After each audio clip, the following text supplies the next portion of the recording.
अब मेरा सादर अनुरोध राज्यसभा में नेता प्रतिपक्ष श्री मल्लिकार्जुन खड़गे जी से कि वे अपना संबोधन प्रस्तुत करें।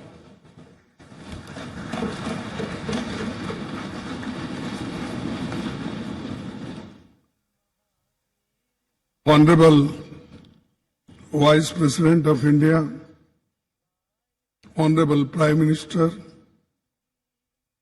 Honorable Speaker Lok Sabha, Honorable Leader of the Rajya Sabha, Honorable Shri Adiranjan Chaudhary ji, Honorable Minister of Parliamentary Affairs, Honorable Members of Parliament and all the respected leaders.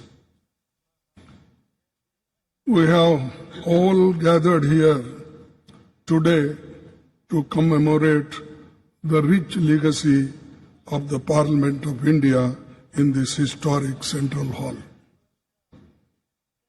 When we talk about Indian parliamentary heritage, the hallowed precinct of this Parliament House and the Central Hall, where we have gathered today, hold a very special significance.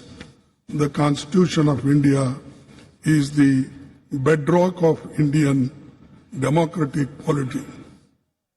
It is in this very Central Hall that the Constituent Assembly held its sittings from 1946 to 1949, spanning a period of 2 years, 11 months and 17 days.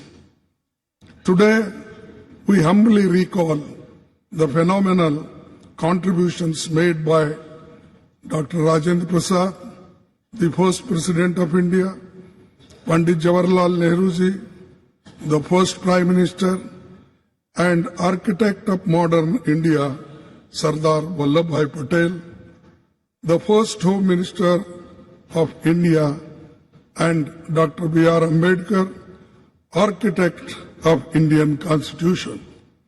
It is also an occasion to recall with gratitude the contributions of Sri G.V. Malvankar, Dr. Sarvapalli Radhakrishnan, and also acknowledge the collective contribution by members of the Constituent Assembly, Provisional Parliament, and First and all subsequent Lok Sabha.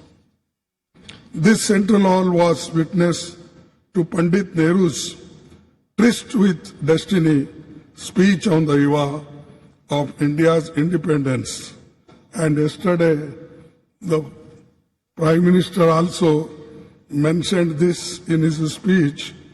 I am thankful to you because you remembered this historic speech on this yesterday's occasion.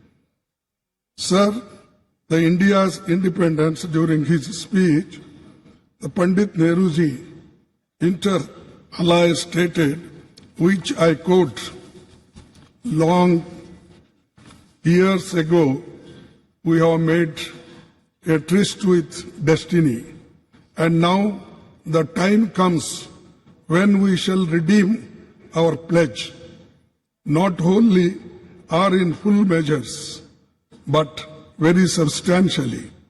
At the stroke of the midnight hour, when the world sleeps, India will awake to life and freedom.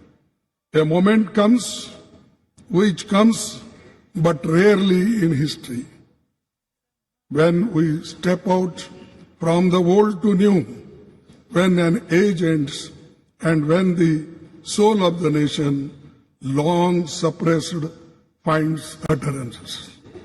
As the clock struck 12, all the members of the Constituent Assembly took the following pledge.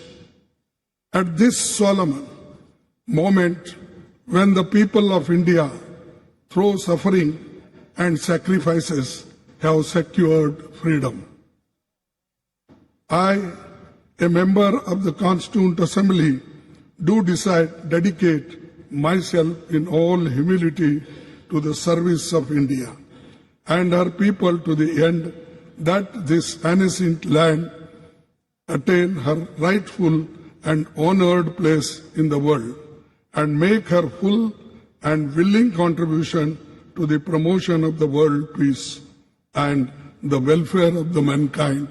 These words spoken on the day of this historic speech of Pandit Jawaharlal Nehru ji. I wish to emphasize at this juncture that this is all due to the collective and dedicated effort by parliamentarians cutting across the party lines over the past 7.5 decades. This rich legacy has formed a strong foundation for India's growth as a powerful democratic nation. Every nook and corner of the Parliament House has witnessed the evolution of our parliamentary democracy over the past 75 years.